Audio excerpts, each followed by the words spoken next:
everybody. Welcome back to our Ask the Advisor series. I'm Josh Bradley with Capital City Financial. Today's question is one we hear a lot or we've heard a lot, which is which account should I draw from first to start taking income in retirement? And the natural answer for a lot of people is should I draw from my after-tax money or my liquid money or my cash first versus tapping into my retirement accounts? And a lot of people think that going into that after-tax money first is the smart move, and a lot of times it does seem that way. It's the most tax efficient, usually early on. Uh, Also, lets your retirement accounts grow. So some people may retire, they start drawing down all their after-tax money, and they think life's really good. I'm paying virtually no taxes or no taxes at all. I'm letting my retirement accounts grow even bigger, and they're retirement's in the name, so that's what I'm supposed to be using for retirement down the road. The problem with this strategy can be a lot. First off is just flexibility. If you spend the first couple of years of retirement spending down all your liquid or after-tax funds, only leaving your retirement accounts, you have very little flexibility in the future. Why? Because most of those retirement accounts have what's called forced distributions. It's called required minimum distributions, where the government makes you take money out of these accounts whether you want to or not. And because you have all your money in those accounts, you're being forced to do something even whether you want to or not. The second problem with this strategy is it raises taxes. If you use up all your tax-free money early on and you're only left with taxable money, your tax rate will most likely go up, and it goes up at a time where you have very little ability to offset that higher taxes. You lose a lot of your deductions. Hopefully your kids are out the house. Hopefully there's no mortgage.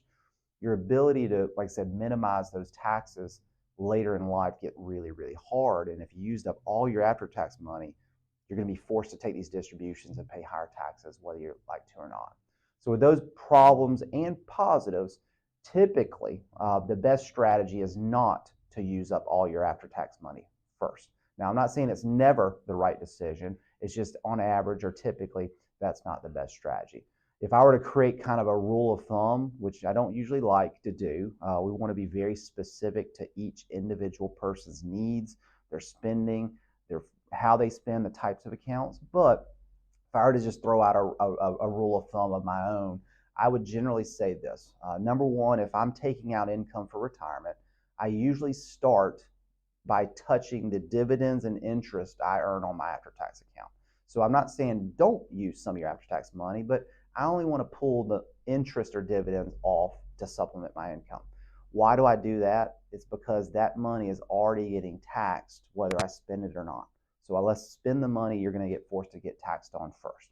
The second place I would go to supplement the rest of my retirement income is your traditional retirement accounts. This may be an IRA, a SEP, a simple, 401k, 457, 403b, TSP, whatever you own.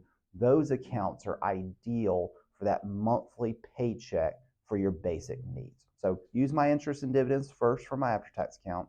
Number two, supplement the rest from my IRA account. This will help spread out your taxes more over retirement. Also gives you a lot more flexibility in case of emergencies.